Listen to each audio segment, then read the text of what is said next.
अभिवादन स्वीकार कीजिए ब्रजेश मिश्रा का। और आप देखना शुरू कर चुके हैं द डिबेट। बहनों भाइयों, पिछले सप्ताह की डिबेट में ही हम लोगों ने ये चर्चा की थी कि भारतीय जनता पार्टी और अपोजिशन की पॉलिटिक्स में गठबंधन करने वाले दलों का एक बड़ा रोल देखने को मिलेगा, और वो सामने मिला। ओम प्रकाश राजभर ऑफिशियली भारतीय जनता पार्टी के नेतृत्व वाले एनडीए गठबंधन का हिस्सा हो गए। दारा चौहान समाजवादी पार्टी की विधायकी से इस्तीफा देकर बीजेपी में चले गए। भविष्य में और भी बहुत कुछ होने वाला है, इसलिए मैं कहता हूं कि यूपी की सियासत पर नज़र रखिए। आज की हमारी परिचर्चा का मुख्य केंद्र बिंदु यही है। बहन भाइयों, उत्तर प्रदेश की राजनीति कई बार आपको बहुत सिखाती है। सिखाने से ज़्यादा उत्तर प्रदेश की राजनीति इतने प्रयोगों से भरी हुई है कि जब आप कुछ प्रेडिक्ट कर रहे होते हैं उसके अगले क्षण कुछ और हो जाता है। कुछ नई तस्वीरें निकल कर सामने आती हैं, कुछ नए गठबंधन, कुछ नए समीकरण निकल कर सामने आते हैं। इसलिए मैं कहता हूं कि उत्तर प्रदेश की राजनीति को प्रिडिक्ट किया ही नहीं जा सकता। राजनीति के जितने आयाम हो सकते हैं उत्तर प्रदेश के पॉलिटिशियंस और यहाँ की पॉलिटिकल पार्टीज में वो समाहित हैं। इसलिए उत्तर प्रदेश राजनीति में सबसे बड़ी प्रयोगशाला का स्थान रखता है। इसीलिए दिल्ली में उत्तर प्रदेश की इज्जत है। क्यों है? क्योंकि उत्तर प्रदेश के नेताओं के पास और राजनीतिक दलों के पास ताकत है। तमाम सहमति और असहमति भी लोगों की हो सकती है, कुछ प्रेम भी कर सकते हैं, कुछ घृणा भी कर सकते हैं। मैंने पूर्व की डिबेट में भी ये बात कही, लेकिन ओम प्रकाश राजभर को उत्तर प्रदेश की राजनीति में आप इग्नोर नहीं कर सकते।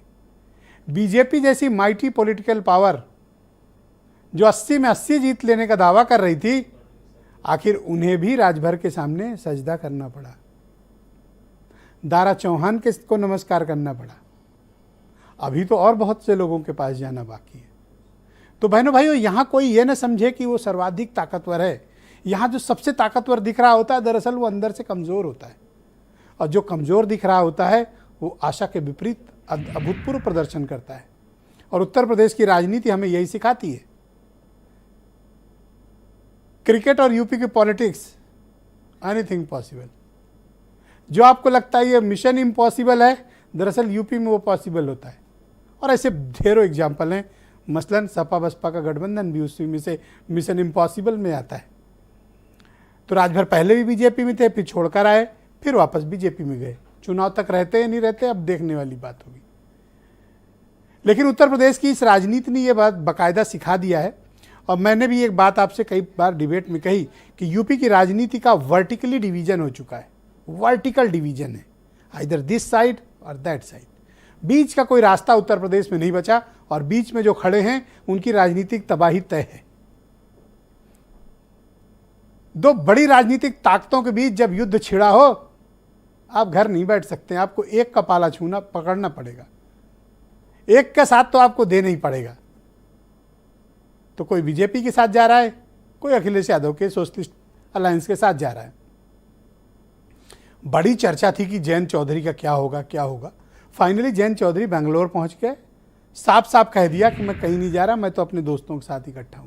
यानी विपक्ष में है वो, फिर भी यूपी है। एनीथिंग, कुछ भी पॉसिबल है। खैर, एक अलग विषय हुआ। लेकिन बहनों भाइयों, पिछले सप्ताह हमने लगातार छोटी पॉलिटिकल पार्टियों और गठबंधन में क्या कॉम्बिनेशन बन सकता है, इस पर लगातार पिछले सप्ताह डिबेट की थी। तब लोगों को अटपटा लग रहा था कि इन दलों को तवज्जो क्यों दी जा रही है, इन पर डिबेट क्यों हो रही है। तो देख लिया, इसलिए डिबेट हो रही थी। इसलिए कहता हूं, यूपी की राजनीति के मिजाज को हवा से भांपिए। यहाँ जो दिख रहा होता है वो होता नहीं, और जो होता है वो दिखता नहीं, और जो होता और दिखता है वो कुछ और कर रहा होता है। इसीलिए उत्तर प्रदेश के पॉलिटिशियंस की ताकत है। तो राजभर की बीजेपी से क्या डील हुई? डील क्या हुई, ये सार्वजनिक नहीं हुआ। क्यों नहीं हुआ? क्योंकि बीजेपी ने भी कोई फॉर्मल अनाउंसमेंट उनके साथ डील का किया नहीं। पर माना जा रहा है कि 1-2 सीट उनको लड़ने को मिलेगी, और उत्तर प्रदेश में जब भी मंत्रिपरिषद का विस्तार होगा उनको कैबिनेट का मंत्री बनाया जाएगा। लेकिन बीजेपी ईस्ट यूपी में अपनी खोई हुई ताकत बस्ती, गाजीपुर, चंदौली, मऊ, आजमगढ़, बलिया, इन जगहों पर राजभर की ताकत से इनकार नहीं किया जा सकता। वो ऐसे नेता हैं जो अपनी कम्युनिटी को अपने पॉकेट में रखते हैं। वो जहाँ जाएंगे उनकी कम्युनिटी उनका साथ देगी। यही राजभर की ताकत है, यही संजय निषाद की ताकत है, और यही ताकत जयंत चौधरी ने पैदा कर ली है। यही ताकत का एक बड़ा हिस्सा चंद्रशेखर आज़ाद ने पैदा कर लिया है। यही ताकत केशव देव मौर्य पैदा कर रहे हैं कहाँ? अवध के क्षेत्र में, कासगंज से लेकर जालौन तक। ये सारी पॉलिटिकल पार्टियां धीरे धीरे इन बड़ी ताकतों को अपने साथ मिलाने को मजबूर कर रही हैं। इनके पास वोट है, वोट की ताकत है, और इनकी कम्युनिटी इनके साथ खड़ी हुई है, इसलिए इनकी ताकत को कोई इग्नोर ही नहीं कर सकता। आप पसंद करें ना पसंद करें, ये आपकी इच्छा हो सकती है, लेकिन बीजेपी को, वो भी केंद्रीय आला कमान को ही लगता है कि नहीं भैया ओम प्रकाश बहुत ज़रूरी है, इसलिए ओम प्रकाश गृह मंत्री के साथ बैठकर चाय पीते हैं। बहुत लोगों को अच्छा भी लगे, बहुत बुरा भी लगा होगा लोगों को, लेकिन राजनीति का यथार्थ यही है। मैंने पूर्व भी कहा था, आज उस लफ्ज को फिर से दोहरा देता हूं। राजनीति में कोई स्थायी दोस्त, स्थायी दुश्मन नहीं होता। राजनीति में सिर्फ एक चीज महत्वपूर्ण होती है, इंटरेस्ट। किसका इंटरेस्ट किसके साथ मैच कर रहा है और किसका इंटरेस्ट किसके साथ है, सिर्फ उस पर निर्भर करता है। इसलिए राजभर की गाली खा के भी बीजेपी को कोई प्रॉब्लम नहीं है। दूसरे लोग तो ऐसे देख भी लें तो बीजेपी टूट पड़ती है उनके ऊपर, एजेंसियों के छापे पड़ते हैं, लेकिन राजभर की गाली भी उनमें उनको मोहब्बत दिखती है। क्यों? वोट है अगले के पास, नुकसान भी कर सकता है, और 22 में उस बंदे ने दिखाया करके। शायद यही कारण है कि भारतीय जनता पार्टी राजभर के पीछे खड़ी हो गई है। गठबंधन का अनाउंसमेंट हो गया और कल राजभर दिल्ली जा रहे हैं, बैठक में शामिल भी होंगे। आप कुछ स्टेटमेंट सुन लें, फिर आज की डिबेट को हम आगे बढ़ाएंगे। 18 को एनडीए की बैठक है। एनडीए में सभी दल के लोग, जितने दल के लोग हैं, सबसे परिचय होगा। एक देश में एक मैसेज होगा कि सुहेल देव भारतीय समाज पार्टी, ओम प्रकाश राजभर भी एनडीए में शामिल हो गए हैं। ये पूरे देश और दुनिया को खबर भी होगी। और उत्तर प्रदेश में जो सपना है और देश में सपना है, यूपी ही नहीं, बिहार में वो ताकत मिलेगी, बंगाल, दिल्ली मिलेगी, महाराष्ट्र मिलेगी, गुजरात मिलेगा। पूरे देश में भारतीय जनता पार्टी को, सुहेल देव भारतीय समाज पार्टी की ताकत पूरे देश में मिलेगी। ये दुनिया की कोई ताकत रोक नहीं पाएगी। तीसरी बात, प्रधानमंत्री और आज मोदी जी और योगी जी के नेतृत्व में जो विकास का काम, जन कल्याण का काम, गरीब कल्याण का काम जिस तेजी से आगे बढ़ रहा है, मुझे पूरा भरोसा आने के साथ आज भारतीय जनता पार्टी का मैं सिपाही के रूप में आज मेरी घर वापसी हुई है।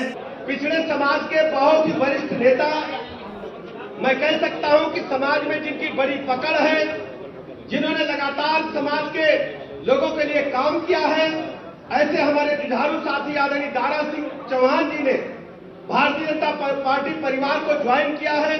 मैं बहुत बहुत हृदय से स्वागत करता हूं, अभिनंदन करता हूं।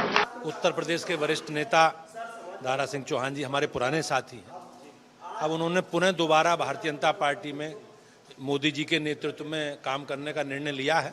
हम उनका स्वागत करें।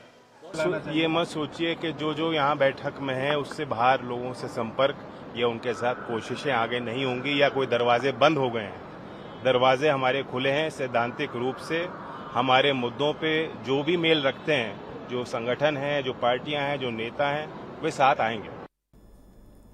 तो बहनों भाइयों, आज की परिचर्चा को आगे